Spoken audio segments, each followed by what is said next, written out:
السلام علیکم۔ 6 فروری، KC100 index کال اور سمر ناز اینڈ ٹیم۔ امید ہے آپ لوگ سب خیریت سے ہوں گے، آپ لوگوں کی چھٹیاں اور گھر میں سب خیریت ہوگی۔ کراچی میں کچھ بارشیں بھی انجوائے کر رہے ہوں گے، موسم بھی جو ہے بہت سہانا ہے آج کل پاکستان کا، اور خصوصاً کراچی کے اوپر قدرت مہربان ہے۔ کراچی میں بارشیں ہیں، کیونکہ کراچی والوں کو اس دفعہ بارشیں بہت کم دیکھنے کو ملی ہیں، تو بہت اچھی بارش دیکھنے کو ملی، اور موسم میں جو ایک دفعہ گرمی پیدا ہو گئی تھی وہ دوبارہ جو ہے وہ تھوڑا سی ٹھنڈک پیدا ہوئی ہے۔ الحمدللہ چیزیں کچھ بہتر ہوئی ہیں موسم کے حوالے سے۔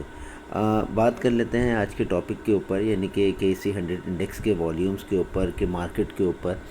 جناب پچھلے ہفتے جو مارکیٹ نے گراوٹ کا ایک اپنا پیٹرن بنایا ہوا تھا، اور جنوری اور فیبرری تقریباً دسمبر کی 15 تاریخ سے لے کے اور جنوری کی 31 تاریخ تک مارکیٹ کے اندر جو گراوٹ کا سلسلہ اور لیک لسٹر جو ایک ایکٹیویٹیز کا سلسلہ جاری تھا، ماشاء اللہ میں امید کرتا ہوں کہ وہ 61,000 اور 500 کے پاس جا کے اختتام پذیر ہوا۔ مارکیٹ نے جنوری کے اندر بھی ایک موو لی تھی 65,300، 65,220، 65,100، 65,000۔ مارکیٹ متعدد ٹکریں مار چکی ہے 65,300 کے پاس، لیکن مارکیٹ کے پاس جو ریزسٹنس ہے وہ 65,220 کی ایک امپورٹنٹ ریزسٹنس ہے، جس کے پاس اگر مارکیٹ جس کے اوپر سروائیو کرتی ہے اور اس کے اوپر کلوزنگ دے دیتی ہے، تو پھر مارکیٹ انشاءاللہ آپ کو کچھ نیو ہائیز کی طرف جاتی ہوئی نظر آئے گی۔ لیکن ہمیشہ آپ کو یاد ہے، اگر کچھ میری پچھلی کالز میں، ہمیشہ کالز کے اندر انڈیکس سے زیادہ میرے لیے امپورٹنٹ ہوتا ہے کہ اسکرپٹس نے کتنی موو کی ہے، مارکیٹ نے موو کیا دی ہے، والیومز کیا رہے ہیں، مارکیٹ کے اندر رجحان کیا ہے۔ دیکھیں، انڈیکس ہمارا آج بھی میں اس بات پہ قائم ہوں کہ جس جگہ پہ انڈیکس ہمارا موجود ہے، یہ کوئی بہت اچھی سچویشن نہیں ہے، بہت تعریف کرنے والی سچویشن نہیں ہے۔ ہمارا انڈیکس جو ہے وہ سنتھیٹیکلی موو کر رہا ہے۔ انڈیکس اس وقت اپنی تقریباً ہسٹری ہائی کے پاس موجود ہے، 67,000 کا انڈیکس نے ہائی لگایا، ابھی تقریباً 63,000 کے پاس موجود ہے، لیکن ریٹس ہمارے پاس آج بھی وہی 38,000 والی مارکیٹ کے ہیں۔ بہت سارے وہ اسکرپٹس ایسے ہیں جو آپ کے سامنے موجود ہیں، جنہوں نے موو لی، اور موو لینے کے بعد انہوں نے اپنے اندر سے پیسے بھی نکال دیے اور پتہ بھی نہیں چلا۔ لیکن یہ سب مینیپولیشن مارکیٹ کے اندر، یہ فرنٹیئر مارکیٹ کے اندر ہی ہو سکتی ہے، اور میں اکثر اس بات پہ دہراتا ہوں اور کہتا ہوں کہ ایمرجنگ مارکیٹس کے اندر آپ ایسا کام نہیں کر سکتے۔ ایمرجنگ مارکیٹس کے اندر اتنی بڑی بڑی مووز لینا، مارکیٹ کو اتنا زیادہ مینیپولیٹ کرنا، مارکیٹ کو سنتھیٹیکلی اتنا اپنی مرضی سے چلانا ممکن نہیں ہوتا۔ اس میں آپ کو بہت ساری چیزوں کے آگے جواب دہ ہونا پڑتا ہے۔ ظاہر سی بات ہے، انٹرنیشنل مارکیٹس کے ساتھ جب آپ موو کرتے ہیں تو انٹرنیشنل اسٹینڈرڈز بھی آپ کو فالو کرنے پڑتے ہیں، اور مجھے امید نہیں ہے کہ ان حالات میں اور اس قسم کی حرکات کے ساتھ اور اس قسم کی مینجمنٹ کے ساتھ ہم دوبارہ ایمرجنگ بورڈز کے اندر جا سکتے ہیں۔ MSCI ہماری ریٹنگ کو دوبارہ بڑھا سکتا ہے، اور وہ ہمیں ان مارکیٹس میں بھیج سکتا ہے، اور ان مارکیٹ میں جانے کے بعد بھی اگر ہماری یہی حرکات رہیں تو پھر دوبارہ ہم نکال دیے جائیں گے، جیسے عمران خان صاحب کے دور میں ہمیں نکال کے فرنٹیئر مارکیٹ کے اندر پھینک دیا گیا تھا۔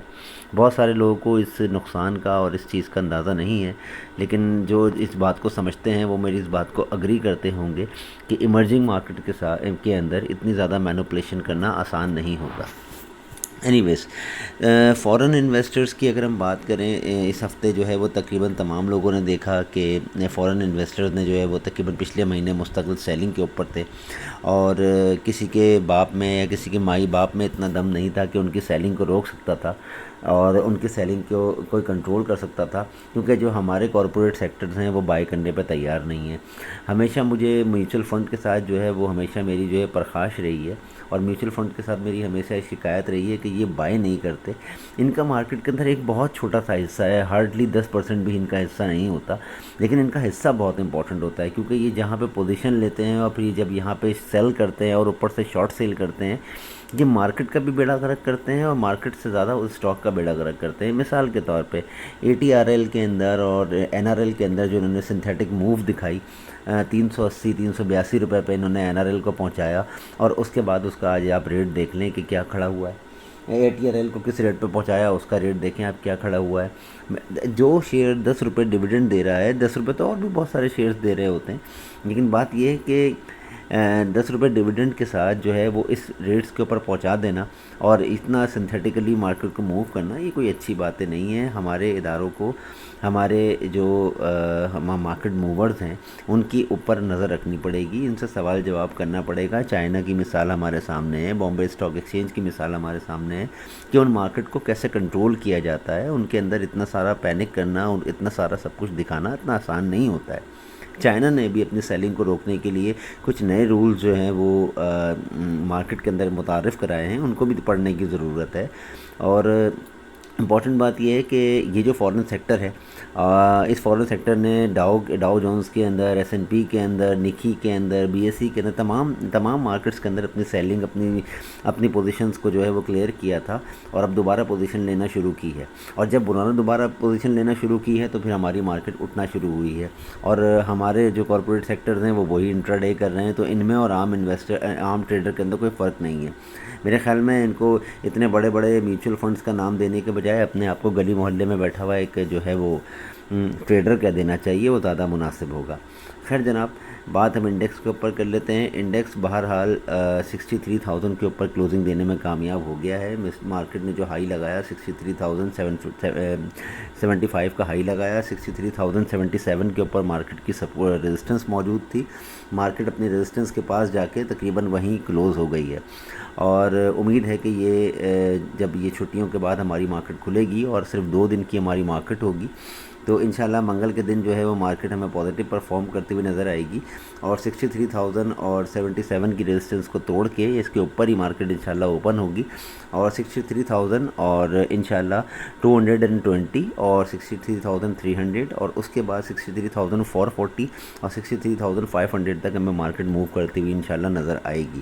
لیکن اس کا مطلب آپٹیمسٹک بالکل نہیں ہو جانا ہے، کیونکہ مارکیٹ اگر موو کرتی ہے اور اس کے بعد انٹرا ڈے جب کریکشن لیتی ہے تو پھر جو اسٹاک نہیں بھی چلے ہوتے ہیں وہ بھی اس پریشر والے ماحول کا شکار ہوتے ہیں اور خواہ خواہ کی کریکشن لینے یا خواہ خواہ کے لیے ریڈ ہونا شروع ہو جاتے ہیں. تو ان چیزوں پہ نظر رکھنی ہوگی. انڈیکس کے حوالے سے اگر ہم بات کر رہے ہیں تو ہمیں انڈیکس پہ ہی بات کرنی چاہیے کہ جی انڈیکس کی موو کے ساتھ ہمیں ان اسٹاکس کے اندر کام کرنا ہوگا جو تیز موو کر رہے ہوتے ہیں. مثال کے طور پہ PRL آج کل تیزی میں ہے، آج کل OGDC، PPL، SNGP تیزی میں ہے، تو ان کے اندر آپ کام کر سکتے ہیں، لیکن انٹرا ڈے لیول کے اوپر اور اسٹاپ لاس لگا کر. کسی بھی چیز کے اندر اسٹاپ لاس لگائے بغیر کام کرنا اس وقت سخت ڈینجرس ہے، سخت خطرناک ہے. لہٰذا اپنی پوزیشن کو دیکھ کے کام کیجیے گا،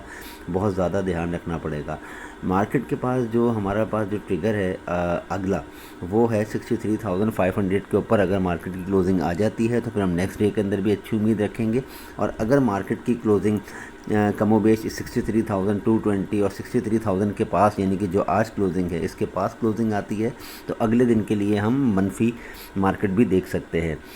رہا بات الیکشنز کی، تو الیکشنز کے لیے مارکیٹ ڈیسائیڈ کر چکی ہے آلریڈی، اس کا امپیکٹ مارکیٹ لے چکی ہے، لہٰذا کوئی ایسی گھبرانے کی بات نہیں ہے. والیوم اسی لیے بہت زیادہ لو ہے مارکیٹ کے کہ انویسٹرز کا جو ہے وہ رجحان نہیں ہے، اور انویسٹر سے زیادہ کارپوریٹ سیکٹر جو ہے وہ کام کرنے پہ اس وقت راضی نہیں ہے، مارکیٹ کے اندر کوئی پوزیشن لینے پہ راضی نہیں ہے، وہ کو انتظار کر رہے ہیں. پتہ نہیں ان کو کس ریٹ